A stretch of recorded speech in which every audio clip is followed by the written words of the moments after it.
ನಮಸ್ಕಾರ ಸ್ನೇಹಿತರೆ, ನಾನಿವತ್ತು ನುಗ್ಗೆಕಾಯಲ್ಲಿ ರಸಮ್ ಮಾಡ್ತಾಯಿದ್ದೀನಿ.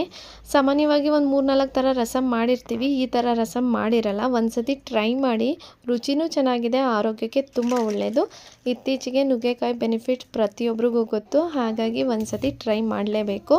ಮಾಡೋದು ತುಂಬ ಈಸಿ. ಒಂದು ಕುಕ್ಕರ್ಗೆ 4-5 ನುಗ್ಗೆಕಾಯಿನ ಕ್ಲೀನಾಗಿ ಕಟ್ ಮಾಡಿ ಸಿಪ್ಪೆ ಎಲ್ಲ ತೆಗೆದು ತೊಳೆದು ಅದಕ್ಕೊಂದು ಅರ್ಧ ಕಪ್ ತೊಗರಿಬೇಳೆ, 2 ಟೊಮೊಟೊ, ಸ್ವಲ್ಪ ಉಪ್ಪು, ಅರಿಶಿನ ಸೇರಿಸಿ ನೀರು ಹಾಕಿ 4-5 ವಿಷಲ್ ಬರೋ ತನಕ ಅದನ್ನು ಬೇಯಿಸ್ಕೊಬೇಕು.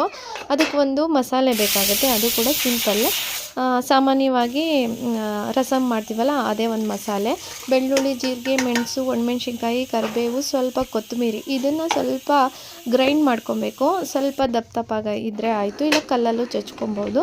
ಅಷ್ಟರಲ್ಲಿ ವಿಷಲ್ ಕೂಡ ಆರಿತ್ತು. ಇದನ್ನು ಇನ್ನೊಂದು ಪಾತ್ರೆಗೆ ಟ್ರಾನ್ಸ್ಫರ್ ಮಾಡಿಕೊಂಡು ಅದನ್ನು ಕೈಯಲ್ಲೇ ನೀಟಾಗಿ ಸ್ಮ್ಯಾಶ್ ಮಾಡಿಕೊಂಡ್ರೆ ಆಯಿತು. ನೋಡ್ತಾ ಇರ್ಬೋದು, ಈ ಥರ ನೀಟಾಗಿ ಸ್ಮ್ಯಾಶರ್ ಮೂಲಕ ನೀಟಾಗಿ ಸ್ಮ್ಯಾಶ್ ಮಾಡಿಕೊಂಡು ಅದಕ್ಕೆ ನಾವಿವಾಗ ರುಬ್ಬಿರುವಂಥ ಮಸಾಲೆ ಕೂಡ ಸೇರಿಸಿ ಮತ್ತು ಸ್ವಲ್ಪ ಹುಣಸೆ ಹುಳಿ ರಸನ ಕೂಡ ಸೇರಿಸ್ಕೊಂಡು ಒಂದು ಕುದಿಯೋದಕ್ಕೆ ಬಿಡಬೇಕು. ಒಂದು ಕುದ್ದಾದಮೇಲೆ ಸಾಸಿವೆ, ಜೀರಿಗೆ, ಒಣಮೆಣ್ಸಿನ್ಕಾಯಿ, ಬೆಳ್ಳುಳ್ಳಿ ಮತ್ತು ಇಂಗು ಹಾಕಿರುವಂತಹ ಒಂದು ಒಳ್ಳೆ ಒಗ್ಗರಣೆ ಕೊಟ್ಟರೆ ರಸಮ್ ಸಕ್ಕತ್ತಾಗಿರುತ್ತೆ. ರೆಡಿ ಆಯಿತು. ಇದೇ ಥರ ರೆಸಿಪಿಗೆ ನನ್ನ ಪೇಜ್ನ ಫಾಲೋ ಮಾಡಿ. Thank you.